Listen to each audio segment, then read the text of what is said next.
जय हिंद दोस्तों। मॉनसून के पार्लियामेंट सेशन में पिछले 2 दिन के अंदर ऑपोजिशन पार्टीज़ ने हमेशा की तरह बेवकूफ़ाना हरकतें तो की ही हैं, एंटी नेशनल हरकतें भी की हैं इनफैक्ट कुछ एमपीज़ ने। लेकिन 2-3 एमपीज़ ख़ास करके ओवैसी और इनफैक्ट मैं तो बोलूँगा राहुल गांधी ने तक 1-2 ऐसे पॉइंट्स रेज़ किए जो जेन्युइनली हर भारतीय को पूछना चाहिए हमारे गवर्नमेंट से। देखिए, मैं मोदी जी का बहुत बड़ा फ़ैन रहा हूँ हमेशा से ही, मैंने अपने चैनल में पहले भी बोला है, लेकिन जब जेन्युइन क्रिटिसिज़्म की बात आती है, तब हम सबको वो सवाल करना चाहिए। देखिए, ओवैसी ने 3-4 पॉइंट्स बोले जिसके बारे में मैं बात करूँगा और राहुल गांधी ने वैसे भी एक एंटी नेशनल बात भी की, लेकिन एक जेन्युइन क्वेश्चन भी पूछा, वो भी हम डिस्कस करेंगे। और कांग्रेस के 3 ऐसे एमपीज़ थे जिन्होंने थोड़ा-सा लो लेवल पे गिर गए आज वो पार्लियामेंट के अंदर। इन सब चीज़ों के बारे में हम बात करेंगे दोस्तों। मेरा नाम है गिरीश और आप देख रहे हैं एमजीओ पॉलिटिक्स। चलिए स्टार्ट करते हैं। देखिए, जियोपॉलिटिकल एंगल इसमें है, इसके लिए आज मैं पॉलिटिक्स की बात कर रहा हूँ, डोमेस्टिक पॉलिटिक्स की बात कर रहा हूँ क्योंकि ऑप सिंदूर को लेके ओवैसी ने एक इंटरेस्टिंग बात बोली। उसने बोला कि भाई देखिए,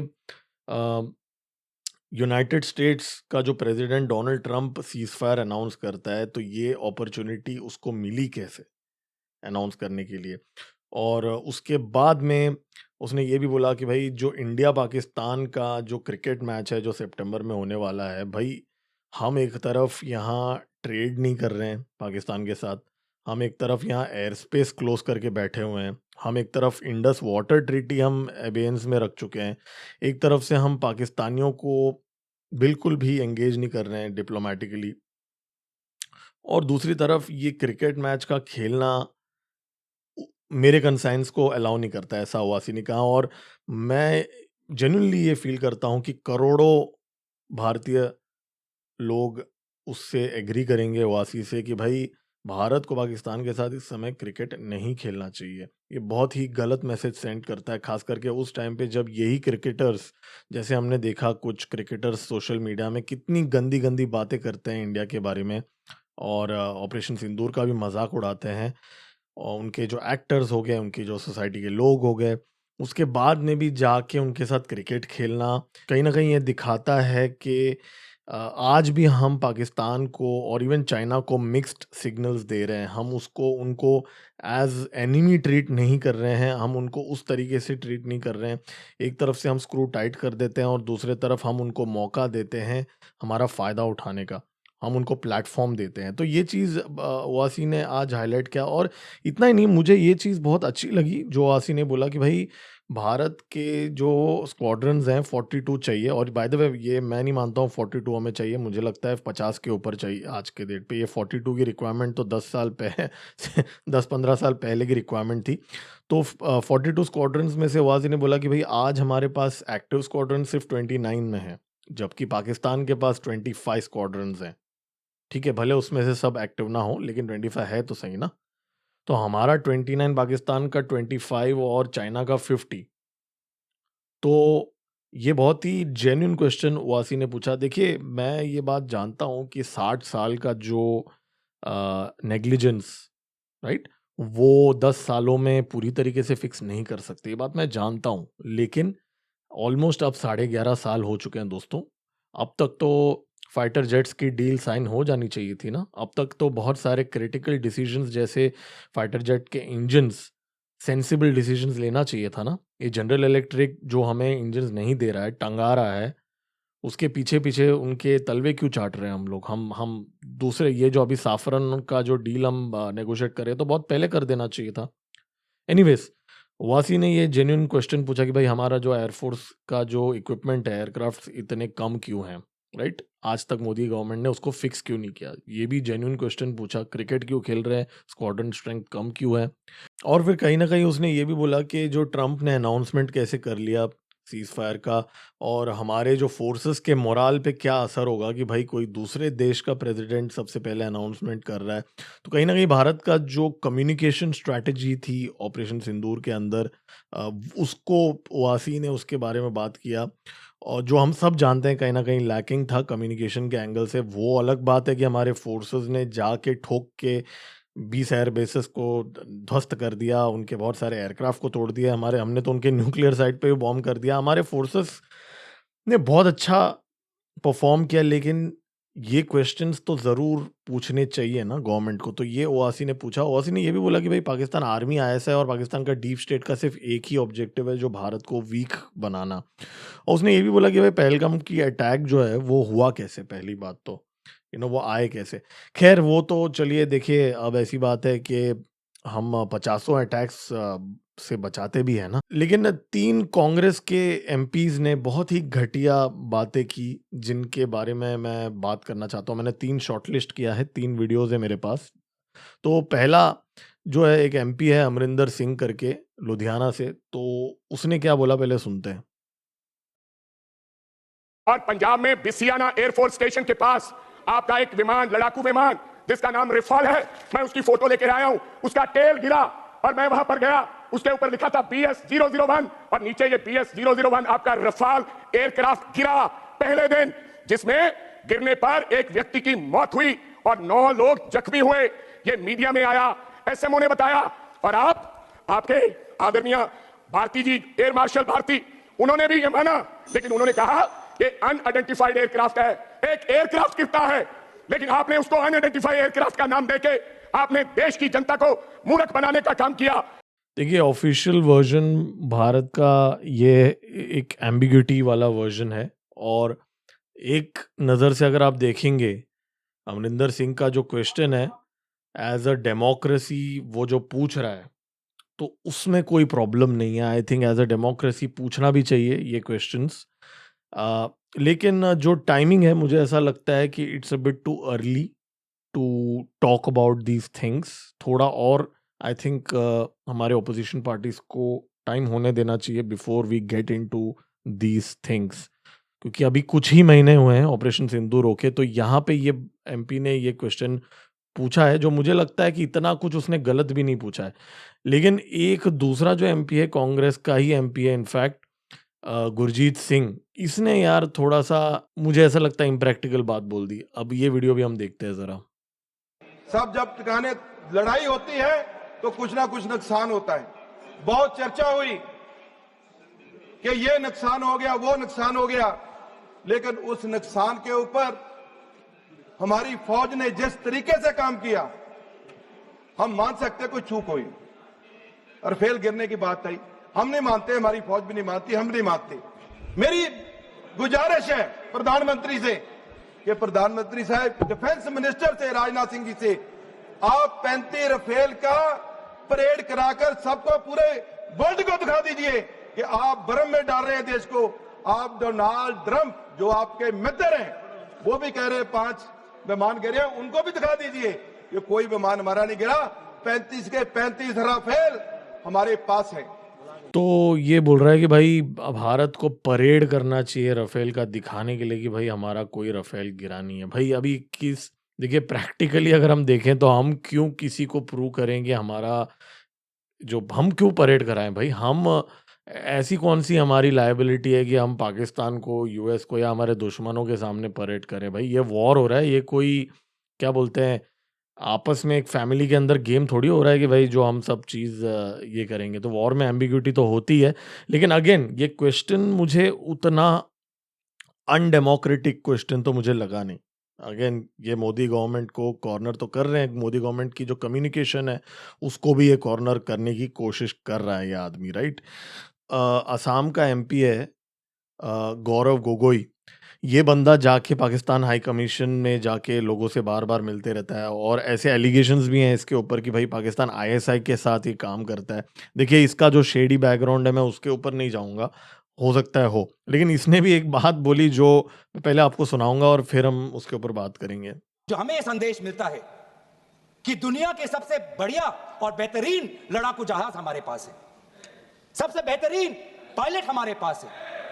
तो सीडीएस को ऐसा क्या कहना पड़ा, ऐसा क्या परिस्थितियां हैं कि हमारे हमारे लड़ाकू जहाज क्लोज रेंज में नहीं जा सकते, उनको दूर से ही फायर करना पड़ता? ये क्या है? ये क्या पाबंदी है? तो देखिए, इसको कुछ ऐसा नॉलेज एज़ सच है नहीं कॉम्बैट का, किसी ने उसको कुछ बोला, चिट दे दिया और वो वहाँ पे जाके वो चीज़ बोल रहा है। लेकिन मैं ये पॉइंट पे ये बोलना चाहता हूँ कि एक्चुअली वो कहना क्या चाहता है, कहना कुछ और चाहता है। और वो बोल कुछ और रहा है, मतलब उसको उतना सेंस नहीं है ये बंदे को।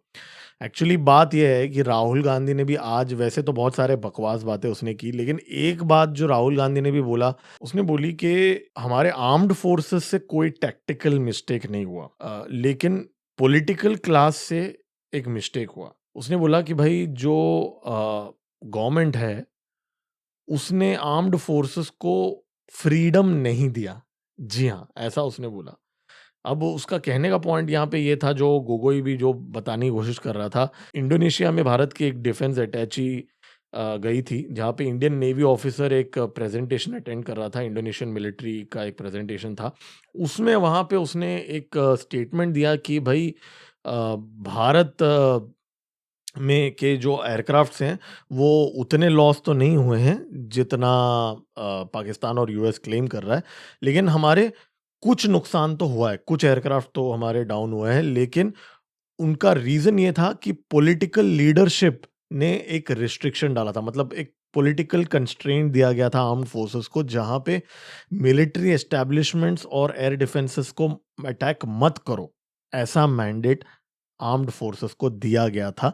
ऐसा कैप्टन शिव कुमार नाम का एक नेवी ऑफिसर ने इंडोनेशिया में जाके उस प्रेजेंटेशन के अंदर बोल दिया, और जैसे ही उसने ये बात बोली तो ये चीज़ वायरल हो गया था। ये जो आई थिंक पिछले महीने की बात है ये, और राहुल गांधी ने वो पॉइंट को पकड़ा और फिर उसने ये बोला कि भाई हमारी जो सीडीएस हैं अनिल चौहान जी, उनके पास क्या गट्स हैं कि भाई मेरे हाथ बंधे हुए थे वॉर में बोलने के लिए।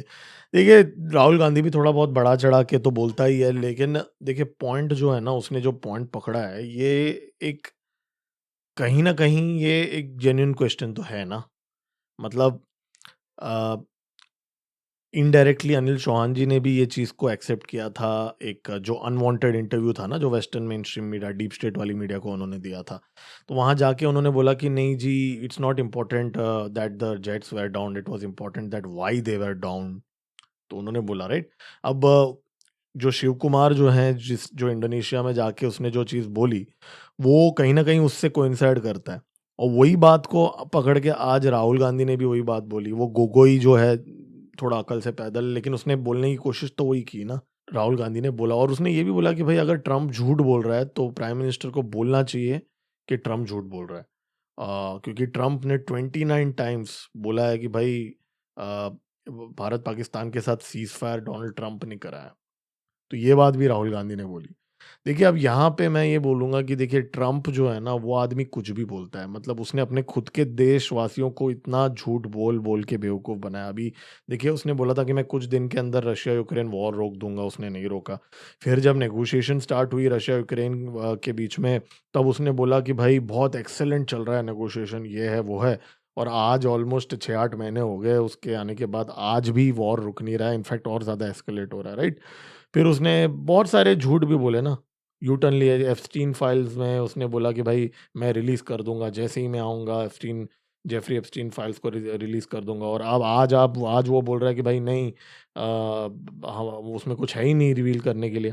तो ट्रम्प एक नंबर का झूठा है, उसने अपने खुद के देश में इतने झूठ बोले। तो डोनाल्ड ट्रम्प ने कुछ बोल दिया, ठीक है, उसका हम हर बार क्यों रिस्पॉन्ड करें, right. Having said that, US आज भी वर्ल्ड की सबसे पावरफुल कंट्रीज है, और तो हम यूएस के साथ एकदम हेड ऑन एंगेजमेंट अभी फिलहाल लेने का हमारा उतना लेवल नहीं है, राइट। $4 ट्रिलियन इकोनॉमी है, हम कोई $10 ट्रिलियन तक भी अभी तक हम पहुंचे नहीं है। तो हमारी अभी विद ड्यू रिस्पेक्ट उतनी वेरविदौल नहीं है कि भाई ओपनली ट्रम्प को हम गालियां देना स्टार्ट करें। और वैसे भी मोदी जी तो एक ऐसे इंसान हैं जिन्होंने मैच्योरिटी के साथ हमारे जो उसके ऑपोजिशन को हैंडल किया है। बहुत बार वो पाकिस्तान का जो आर्मी चीफ का तो नाम भी नहीं लेते ना मोदी जी। तो मोदी जी का स्टाइल ही ऐसा है कि वो किसी पर्सनालिटीज को टारगेट नहीं करते, वो इश्यूज को टारगेट करते हैं। तो वो एक बात तो है। तो ये वाले पॉइंट पे तो राहुल गांधी को मैं ऑब्वियसली एग्री नहीं करता हूँ। बाकी राहुल गांधी ने अब पॉलिटिकल विल की बात कर रहा है बट उसके जो रिलेटिव्स की पॉलिटिकल विल की अगर हम बात करें तो बहुत सारे चीज़ें बोल सकते हैं, क्योंकि आज मोदी जी ने फिर बाद में कमबैक भी किया। मोदी जी ने अपने स्पीच में बोला कि भाई 1971 में जब भारत पाकिस्तानी 1 लाख सोल्जर्स भारत के कब्जे में थे पाकिस्तान के, जब पाकिस्तान का ज़मीन भी हमने ऑक्यूपाई किया था, उस टाइम पे हमने पीओके का नेगोशिएशन क्यों नहीं किया पाकिस्तान के साथ? उस टाइम पे हमने क्यों नहीं लिया पीओके? ये बात भी मोदी जी ने बोला जब उनको पूछा गया था इस सेशन में कि भाई अभी तक पीओके क्यों नहीं लिया? तो मोदी जी ने ये घूम के यही बात राहुल गांधी को बोल तो दी है। तो कुल मिला के मोदी जी के पास इतना सारा पॉइंट्स है ना राहुल गांधी और कांग्रेस के बारे में कि मतलब उनके तो मोदी जी के तो 1-2 गलतियां भी माफ है, क्योंकि उन्होंने भारत के लिए इतना कुछ किया है 10 सालों में जो राहुल गांधी अपने ज़िंदगी में नहीं कर सकता। तो इसलिए माफ है। लेकिन देखिए, ये बात हमें मानना पड़ेगा कि राहुल गांधी, ओवैसी और कुछ ऑपोजिशन के एमपीज़ ने जेन्युइन क्वेश्चंस उठाए हैं गवर्नमेंट के अगेंस्ट आज। इनफैक्ट डिंपल यादव जो समाजवादी पार्टी आजकल न्यूज़ में कुछ और रीज़न की वजह से है, लेकिन उन्होंने तक एक लेजिटिमेट पॉइंट उठाया। उसने बोला कि भाई भारत का डिफेंस बजट जो है 1.9% से लेके 3% हो जाना चाहिए। I don't mind, I mean being a defence enthusiast, मैं तो चाहता हूँ कि भारत का डिफेंस बजट जो है वो 3% ऑफ जीडीपी हो। पाकिस्तान, चाइना से लड़ना है हमें, आगे जाके पाकिस्तान से लड़ना है। तो जो डिंपल यादव जो है समाजवादी पार्टी, उसने भी काफ़ी सेंसिबल बातें वैसे एक बात तो की है कम से कम, बाकी तो नहीं करती वैसे ज़्यादा। और इन्होंने कुछ जेन्युइन क्वेश्चंस आज ऑपोजिशन ने ये भी उठाए कि भाई डिंपल यादव ने ये भी बोला कि भाई पाकिस्तान को यूनाइटेड नेशंस सिक्योरिटी काउंसिल का काउंटर टेररिज्म कमेटी का वाइस चेयरमैनशिप बनाया गया है। आसिम मुनीर को डिनर में बुलाया गया है डोनाल्ड ट्रंप ने। और ये बात तो ओवैसी ने भी बोली कि भाई पाकिस्तान आर्मी चीफ को ये बुलाया जा रहा है, तो कहीं ना कहीं ये फेलियर भी है। और ये सच बात है, हमारी डिप्लोमेटिक फेलियर है। लेकिन ये जियोपॉलिटिकल रियलिटी भी है कि पाकिस्तान तो हमेशा से ही यूएस का टट्टू रहा है। कुछ ऑपोजिशन के लीडर्स ने ऐसी-ऐसी बातें बोली जो भारत के अगेंस्ट जाता है, भारत के नेशनल सिक्योरिटी के कम्युनिकेशन के अगेंस्ट जाता है। लेकिन इसमें आप ब्लेम किसको करेंगे? आप इसमें ब्लेम किसको करेंगे? आप इसमें ब्लेम गवर्नमेंट को ही करना पड़ेगा, क्योंकि देखिए आप एज़ अ गवर्नमेंट इतना बड़ा ऑपरेशन कर रहे हो, ऑपरेशन सिंदूर, उसके बाद में भी जो प्रोपेगेंडा है वो आपका दुश्मन लीड कर रहा है। मतलब पूरा कॉन्वर्सेशन जो है ऑपरेशन सिंदूर का, वो रफ़ेल जेट कितने गिराए, ये 1 गिराया, 2 गिराया, 3 गिराया, उसमें ही पाकिस्तान ने अपना कॉन्सन्ट्रेटेड वे में फ़ोकस रखा। और भारत के जो गवर्नमेंट ने उसको ही हमेशा डिफेंड करने की कोशिश की बैक फुट से, rather than playing on the front foot. देखिए, मैं मानता हूँ प्रेस कॉन्फ्रेंस में इंडियन आर्म्ड फोर्सेस ने दिखाया कि कैसे 12 एयर बेसिस पे हमने डिस्ट्रॉय किया पाकिस्तान के। और इनफैक्ट पाकिस्तान ने तो 8 और एयर बेसिस भी रिवील किए उनके प्रेस ब्रीफिंग के अंदर। तो ये सब हमने किया है, ऐसा नहीं कि बिल्कुल भी कुछ भी नहीं किया है। लेकिन ओवरऑल जो भारत की कम्युनिकेशन स्ट्रैटेजी थी ऑपरेशन सिंदूर के बाद में, वो अच्छी नहीं थी, राइट? अगर कुछ लॉसेस हुए हैं, maybe there was a better way of clarifying on that, so that, क्योंकि जब आप क्लैरिफाई नहीं करते हैं ना, तो आपका जो दुश्मन है वो आपके बिहाफ में बातें करने लगता है, आपके बिहाफ में वो क्लैरिफाई करने लगता है। और जब आपका दुश्मन आपका कम्युनिकेशन करता है तब प्रॉब्लम हो जाता है। यही बात डोनाल्ड ट्रंप ने भी किया। मोदी जी ने जल्दी एड्रेस नहीं किया था, मतलब पब्लिक एड्रेस नहीं दिया था, तो एक कम्युनिकेशन गैप था और उस गैप को डोनाल्ड ट्रंप ने भर दिया। फिर बाद में भारत की जो ministry of information and broadcasting है, उनके प्रोपेगेंडा में भी थोड़ा गैप था, उस गैप को पाकिस्तान के आईएसआई ने भर दिया। तो जब आप खुद कम्युनिकेट सही तरीके से नहीं करते हो ना, तो आपके दुश्मन कम्युनिकेट करने लगते हैं और तब आपका कम्युनिकेशन वीक हो जाता है प्रोपेगेंडा का। तो ये एक भारत की तरफ से एक वीकनेस तो यहाँ पे नज़र आई है ऑपरेशन सिंदूर के अंदर, कि हमारे आर्म्ड फोर्सेस ने पाकिस्तान के न्यूक्लियर साइट में तक अटैक कर दिया। इसके बावजूद पूरे दुनिया में आज प्रोपेगेंडा ऐसा है कि भाई किसी को पता ही नहीं है कि हमने क्या अचीव किया है। तो इसमें ब्लेम किसको करोगे आप? इसमें ऑपोजिशन को ब्लेम नहीं कर सकते, इसमें गवर्नमेंट को ये अकाउंटेबिलिटी लेनी पड़ेगी। देखिए, मोदी जी ने बहुत कुछ किया है पिछले 11 साल में भारत के लिए, इसलिए मेरे जैसे लोग तो माफ़ कर ही देंगे मोदी जी को, क्योंकि मुझे नहीं लगता कोई और बेटर लीडर है इस समय। लेकिन as a responsible leader Modi ji को थोड़ा अभी सुनना चाहिए लोगों का भी, ऑपोजिशन का भी, और थोड़ा फाइन ट्यूनिंग करना चाहिए। और पाकिस्तान के साथ क्रिकेट खेलने का जो अभी न्यूज़ आया है कि सितंबर में मैच होने वाला है, वो सुनने के बाद तो मुझे लगता है कि मोदी जी उतना फीडबैक आजकल ले नहीं रहे हैं पब्लिक सेंटिमेंट का। तो हालाँकि मैं मानता हूँ कि हम अभी ऐसा सब बोल रहे हैं, लेकिन जब मैच होगा तो करोड़ों लोग भारत से देखेंगे ही ना मैच को तो। तो पब्लिक का भी इसमें फ़ॉल्ट है, ऐसा नहीं कि हम सिर्फ़ मोदी जी को ही ब्लेम कर सकते हैं यहाँ पे। तो ये था आज का वीडियो। पार्लियामेंट में काफ़ी, पता नहीं, मुझे ऐसा लगा कि आज आफ्टर अ लॉन्ग टाइम कुछ जेन्युइन क्वेश्चंस भी पूछे गए थे गवर्नमेंट को, और गवर्नमेंट बैकफुट पे थी, लेकिन ऑपोजिशन के कारनामे ना इतने बकवास हैं वैसे भी, कि मोदी जी को आराम से अपना जो टिपिकल कमबैक्स थे, मोदी जी के प्रेडिक्टेबल कमबैक्स थे, वो कमबैक दे के भी उन्होंने आसानी से राहुल गांधी और इन सब लोगों को डील कर लिया है, ठीक है। तो उस एंगल से हम देखा जाए तो भाई बीजेपी जो है वो काफ़ी लकी है, क्योंकि उनको एक ऐसी ऑपोजिशन मिली है जो निकम्मों से भरी हुई है। लेकिन आज उन निकम्मों ने भी कुछ जेन्युइन क्वेश्चंस आज पूछे हैं। तो ये एक अच्छा साइन है भारत की डेमोक्रेसी के लिए। मैं और वीडियोस पोस्ट करते रहूँगा। दोस्तों, आप इस वीडियो को लाइक करेंगे ना, मैं बहुत मोटिवेट हो जाऊँगा। मेरा ये नया चैनल है, आप सब्सक्राइब भी कीजिए मेरे चैनल को। मैं और वीडियोस पोस्ट करते रहूँगा। जय हिंद।